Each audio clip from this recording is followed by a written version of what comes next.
ప్రాచీన శాస్త్రీయ అత్యాధునిక వైద్య విధానాలను వినూత్నంగా ఒకే గొడుగు కింద అందుబాటులోకి తీసుకొచ్చింది మెడి9 integrated medical system. Baby movie director, ఆ మూవీ ఎంత బాగా మంచి రెస్పాన్స్ వచ్చింది అందరికీ తెలిసిందే. అయితే ఈయన రీసెంట్ గా కొన్ని వ్యాఖ్యలు చేశారు, తెలుగు ఇండస్ట్రీ హీరోయిన్స్ సినిమాలకి పనికిరారు అన్నట్టు.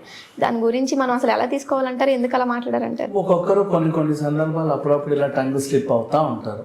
ఈసారి ఈయన అంతే అయింది అంతే. లేదా మనలాంటి వాళ్ళకి నువ్వు నేను కూర్చొని మాట్లాడుకోవడానికి ఎక్కడ ఏమీ జరగట్లేదు అని మనం ఇబ్బంది పడకూడదని ఈయన ఒక వార్త అవ్వాలని ఇచ్చాడో కూడా తెలియదు. ఓకే, బట్ చేసిన వ్యాఖ్య సరైంది కాదు.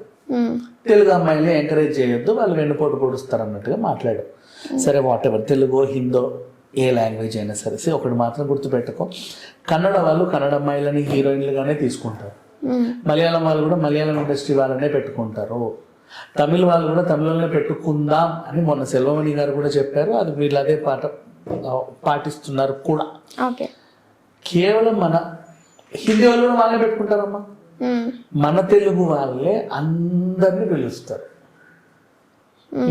వీళ్ళ ప్రాబ్లం ఏంటంటే ఎందుకు తెలుగు వాళ్ళని తీసుకోరో చెప్పనా, వీళ్ళు అక్కడ రౌండ్ టేబుల్లో కూర్చొని హి అని బూతులు మాట్లాడుకుంటా ఉంటారు.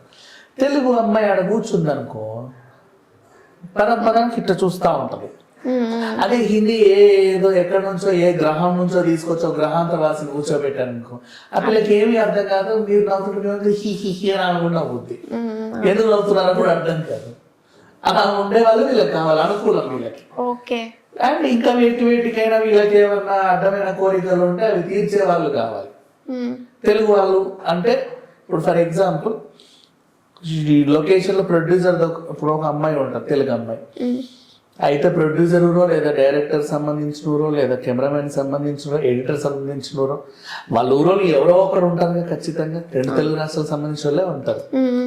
అమ్మో ఏదైనా చేసినా ఏమన్నా అన్నా ఊరెళ్ళి అందరికీ చెప్పుద్దేమో అన్న భయంతో కూడా తెలుగు వాళ్ళని తీసుకోరు.